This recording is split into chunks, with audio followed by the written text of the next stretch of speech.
मंडळ स्टार प्रवाहावरील सुख म्हणजे नक्की काय असतं ही मालिका सध्या लोकप्रियतेच्या शिखरावर आहे. काही महिन्यांपूर्वीच या मालिकेने 25 वर्षाचा लीप घेतला होता. त्यामुळे मालिकेतील बरेचशा जुन्या पात्रांनी प्रेक्षकांचा निरोप घेतला, तर काही पात्र मात्र या मालिकेत कायम राहिली. अशातच निरोप घेतलेल्या एका पात्रापैकी एक असलेला मल्हार. तर सुख म्हणजे नक्की काय असतं या मालिकेत अभिनेता कपिल होनरावने मल्हार हे पात्र साकारलं होतं. या मालिकेमध्ये शालिनी आणि मल्हारची जोडी खूपच लोकप्रिय झाली होती. तर सुख म्हणजे नक्की काय असतं या मालिकेमधून कपिलची एक्झिट झाल्यापासून तो कोणत्या भूमिकेत झळकणार याकडे सर्वांचेच लक्ष लागून राहिले होते.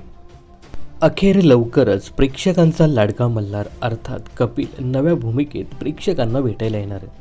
अलीकडे सुरू झालेल्या एका नव्या मालिकेत तो झळकणार आहे. याचा प्रोमो नुकताच समोर आला आहे. तर अभिनेता कपिल होणार सोनी मराठीवरच्या निवेदिता माझी ताई या मालिकेत दिसणार आहे. ही मालिका 15 जानेवारीपासून प्रेक्षकांच्या भेटीला आली होती.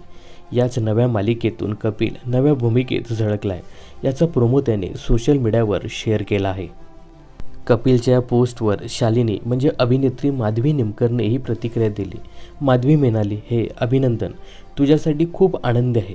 मला माहिती आहे तू चांगलंच करशील. खूप खूप शुभेच्छा. माधवीसोबत त्याच्या बऱ्याच चाहत्यांनी त्याला या नवीन भूमिकेसाठी शुभेच्छाही दिल्या आहेत. दरम्यान सोनी मराठीवरील निवेदिता माझी ताई या नव्या मालिकेत अशोक फळदेसाई, अभिनेत्री एतिशा संजगिरी आणि बालकलाकार रुद्रांश चोंडेकर यांनी प्रमुख भूमिका साकारल्यात. यामध्ये अशोक यशोधन, एतिशा निवेदिता आणि बालकलाकार रुद्रांश असीमच्या भूमिकेत पाहायला मिळतोय. तर या मालिकेत पुन्हा एकदा कपिल निगेटिव्ह भूमिका साकारताना दिसणार आहे. तर कपिलच्या या नवीन मालिकेसाठी आणि भूमिकेसाठी खूप खूप शुभेच्छा. कपिलच्या या नवीन मालिकेबद्दल तुम्हाला काय सांगायचं आहे कमेंट्स करून नक्की सांगा. मनोरंजन क्षेत्रातील अशाच फिल्मी अपडेट्स जाणून घेण्यासाठी चॅनलला नक्की सबस्क्राईब करा.